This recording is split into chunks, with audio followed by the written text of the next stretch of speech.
আল্লাহ তাআলা কিয়ামতের কঠিন ময়দানে যেদিন স্বামী স্ত্রীকে চিনবে না, স্ত্রী স্বামীকে দেখে পালিয়ে যাবে, বন্ধু বন্ধুরে চিনবে না, পীর সাহেব মুরিদরে চিনবে না, মুরিদ পীর সাহেবরে চিনবে না, দলের কর্মী তার নেতারে চিনবে না, নেতা তার কর্মীরে চিনবে না, বন্ধু বন্ধুরে দেখে পালাবে। এই কঠিন মুহূর্তে সূর্যটা মাথার কাছে চলে আসবে, জমিনটা তামার জমিন হবে, আজকের জমিনের মতো নয়।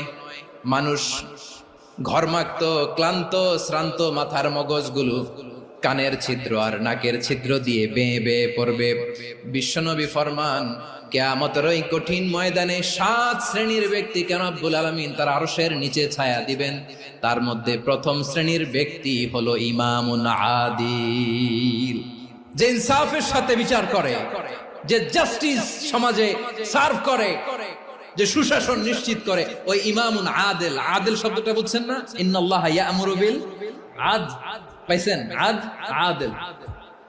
7 শ্রেণীর ব্যক্তিকে আল্লাহ তাআলা সুশীতল আরশের নিচে ছায়া দিবেন, যেদিন তার দেয়া ছায়া ছাড়া কোনো ছায়া থাকবে না। এর প্রথম হচ্ছে ইমামুন আদিল, ন্যায়পরায়ণ শাসক। চিল্লায়া বলেন সুবহানাল্লাহ। আবার বিশ্বনবী বললেন, ইন্নাল মুকসিতিনা ইনদাল্লাহি আলা মানাবিরা মিন নূর আন ইয়ামিনির রহমান। কিয়ামতের দিন যারা ন্যায় পরায়ণ হিসেবে আল্লাহর সামনে দাঁড়াবে, কিয়ামতের দিন রব্বুল আলামিন তার আরশের ডান দিকে ওই ন্যায় পরায়ণ লোকদের জন্য আরশের ডান দিকে একটা নূরের মিম্বারে তাদেরকে বসার সুযোগ করে দিবে।